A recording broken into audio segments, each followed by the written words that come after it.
ओम श्री परमात्मने नमः। श्री गीता जी का प्रधान विषय। श्री गीता जी में भगवान ने अपनी प्राप्ति के लिए मुख्य दो मार्ग बतलाए, एक सांख्य योग, दूसरा कर्म योग। उनमें प्रथम है संपूर्ण पदार्थ मृग तृष्णा के जल की भांति अथवा स्वप्न की दृष्टि के सदृश मायामय होने से माया के कार्य संपूर्ण गुण ही गुणों में वर्तते हैं। ऐसे समझकर मन, इंद्रियों और शरीर द्वारा होने वाले संपूर्ण कर्मों में कर्तापन के अभिमान से रहित होना तथा सर्वव्यापी सच्चिदानंद घन परमात्मा के स्वरूप में एक ही भाव से नित्य स्थित रहते हुए एक सच्चिदानंद घन वासुदेव के सिवाय अन्य किसी के भी होनेपन का भाव न रहना, यह तो सांख्य योग का साधन है।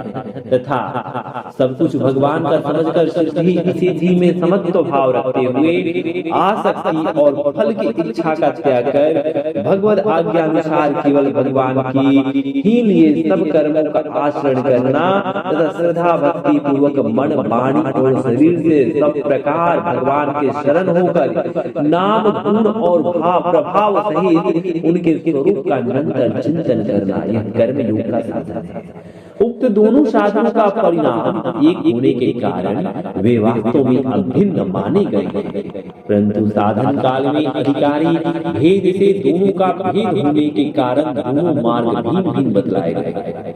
इसलिए एक पुरुष दोनों मार्गों द्वारा एक काल में नहीं चल सकता। जैसे श्री गंगा जी पर जाने के लिए दो मार्ग होते हुए भी एक मनुष्य दोनों मार्गों द्वारा एक काल में नहीं जा सकता।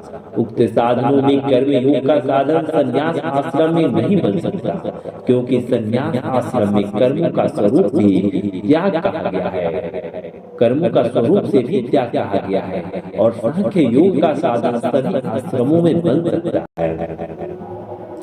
यदि कहो कि सांख्य योग को भगवान ने संन्यास के नाम से कहा है, इसलिए उसका संन्यास आश्रम में ही अधिकार है, गृहस्थ में नहीं, तो यह कहना ठीक नहीं है, क्योंकि दूसरे अध्याय में श्लोक 11 से 30 तक जो सांख्य निष्ठा का उपदेश किया गया है, उसके अनुसार भी भगवान ने जगह जगह अर्जुन को युद्ध करने की योग्यता दिखाई है।